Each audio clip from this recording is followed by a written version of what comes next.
It's been a long time coming for a new Red Sonja on the silver screen. Infamously, once a project for director Robert Rodriguez and star Rose McGowan, followed by loads of other failed efforts, fans of the character deserve a far better movie than this for the wait they've endured.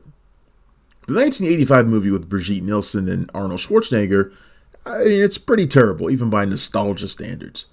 But the new one from director MJ Bassett doesn't even clear that low bar.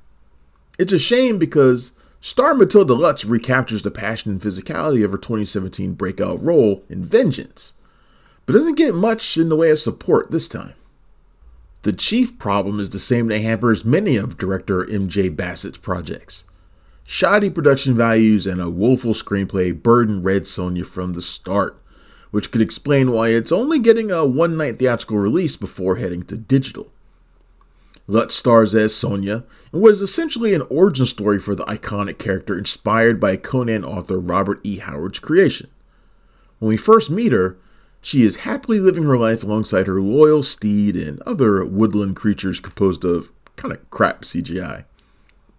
The lone survivor of a tribe of people wiped out by evil warlord Emperor Dragon, played by Robert Sheehan, Sonja nonetheless ends up his captive after trying to thwart one of his slaughters. Dragon's companions are the animalistic Karlach, played by Martin Ford, and most prominently, the mentally unhinged Anicia, played by ex-Batwoman actress Wallace Day. Dragon needs their help to find a book that will empower him to rule the world. Taking cues from Gladiator, Spartacus, and other similar swords and sandals flicks, Sonja finds herself thrust into the arena to fight for Dragon's entertainment. Of the many reluctant companions by her side are the tasty morsel Hopson the Untouched, played by Luca Pasqualino, and the stoic Petra, played by Rona Mitra in a shockingly small role.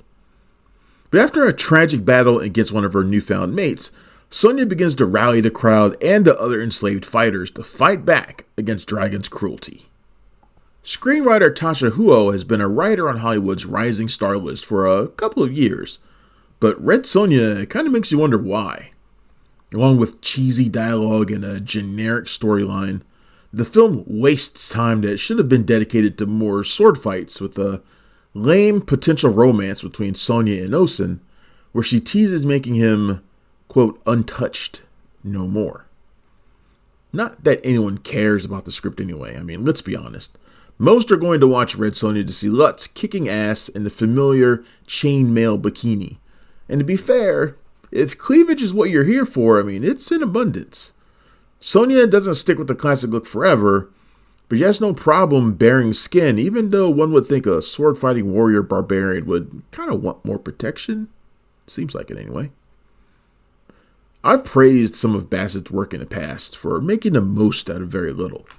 She's never been gifted with massive budgets to play around with, but Red Sonja just looks awful.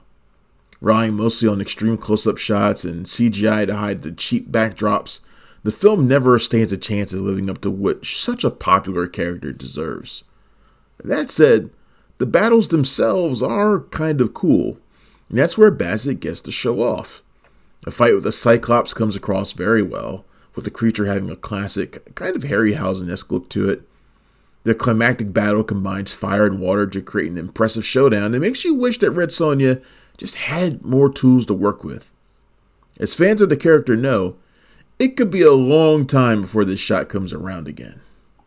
Red Sonja will be available on digital on August 29th, and it gets a 2 out of 5.